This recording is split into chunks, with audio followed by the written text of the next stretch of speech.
Welcome back to Mike's Archery's YouTube, and today we're going to do something a little bit different. We're going to be taking a look at one of the new Elite Ember bows, and what we brought in was Ashley. She's one of our employees here at Mike's Archery. She got set up with a brand new bow here, and we put her in an Elite Ember because of the adjustability on it. A lot of the specs on this bow does allow for a wide draw length range as well as a wide poundage range, and that's one of the reasons we chose this bow for her. It's fairly lightweight as well, so there's just some things here that fit her well.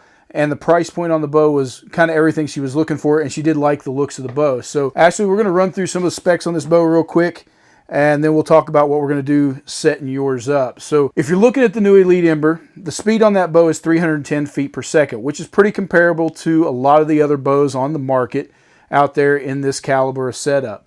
The axle to axle was 31 1/4, so it's not really exceptionally short, but it's not really long either. So it's right there in that middle of the road range with most bows. The factory spec weight on this is 3.6 pounds, so it does come in quite a bit lighter than most bows out there, which was nice for her smaller frame. Now the draw length adjustability on this cam has a very wide range, and I would compare this to a lot of lower end bows. If you're looking for something that's going to grow with somebody or you need to get some lower poundage in it, this is going to be a bow that if you want a little higher end setup and you're not looking at one of the other brands that really is more of an introductory level bow. So the draw length adjustment is all the way from 15 out to 29 inches, and it does have a draw weight range from 10 to 60. So that's quite a bit of range there to fit most anybody. Now the brace height on this bow comes in at 6 1/4 inches, and it does have an 80% let off module on that cam. The other thing we noticed is it does have the option for you to do cable stops or limb stops.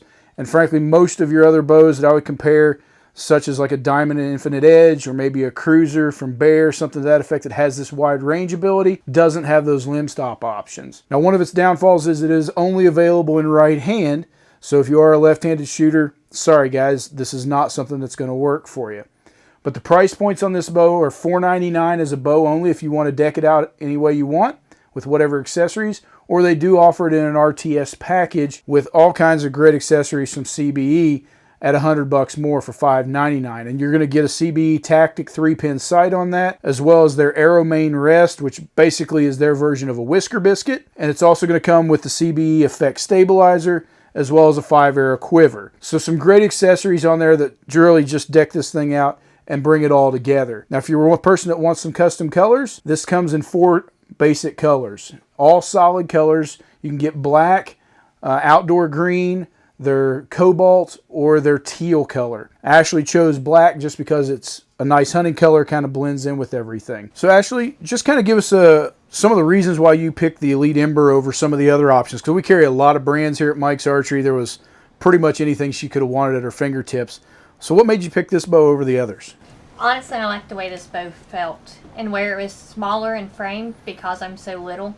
When I held it, it actually fit my hand. I feel a lot better than some of the bigger bows. So the grip was a little nicer, a little smaller fit. Yeah, and it just fit my smaller hands, really. Excellent. So we did pull a package for her, so that we started with the base package, and from there we swapped out the rest. So she opted for a little higher end rest.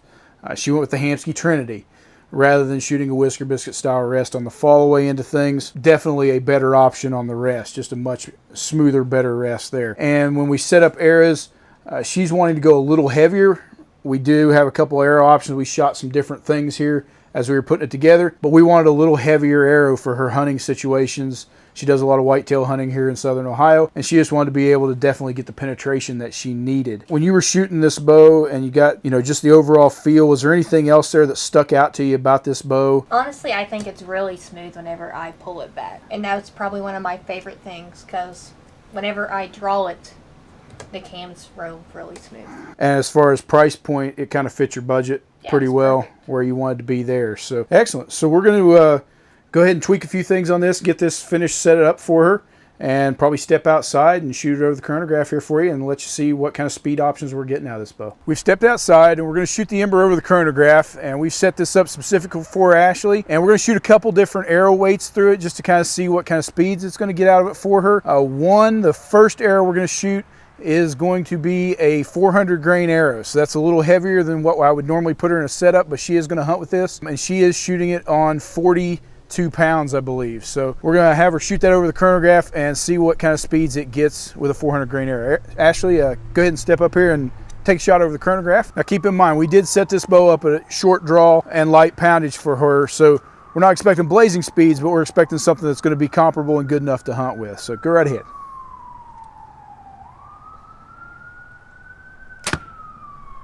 All right, so 199 on that heavier arrow. So that's really not bad for the setup. What is your draw length again, Ashley? 24. So we've set this bow at 24 inches. So I'm gonna go ahead and we're gonna swap out arrows.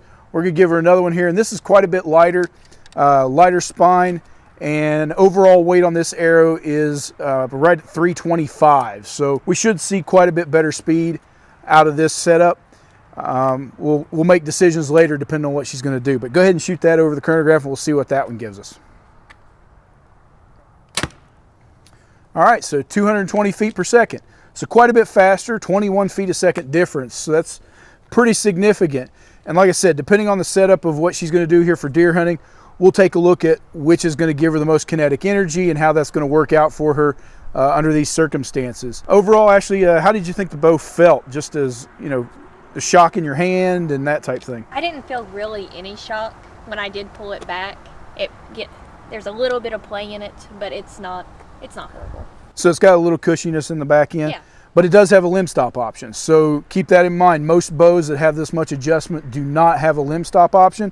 So if you want a rock solid back wall on this bow, you can put the limb stops on there. She's just shooting it with the cable stops right now. We're gonna take a step back inside the shop, finish setting this bow up for her, and really talk about some finer points and the specs on this bow. We step back in here after shooting this bow a little bit, and we've got a few minor tweaks to make on it, but overall, I think this is going to be a great package for her, and the fact that we were able to, you know, get this bow down to that 42 pound, 43 pound range that was going to fit her, and that shorter draw length just shows the real adjustability, but still the performance that you're getting out of this Elite Ember at that price point. Overall, it's just a great bow that's going to be a real nice bow for a teenager that's growing or somebody that's a much smaller frame. And in reality, I could take this bow, completely adjust the modules and the weight, take that thing back up to 60 pounds, and it could fit me even, because I'm only a 29-inch draw. And you could take this bow and really fit anybody in, from a very large frame to a very small frame. And that's one of the things we really wanted to show about the Ember, and that's why we did this video with this setup the way we did, so that you could see just the sheer adjustability and options that you had in building out this bow. So if you're interested in one of the Elite Embers or something else in the lineup that we've got, be sure and contact Mike's Archery.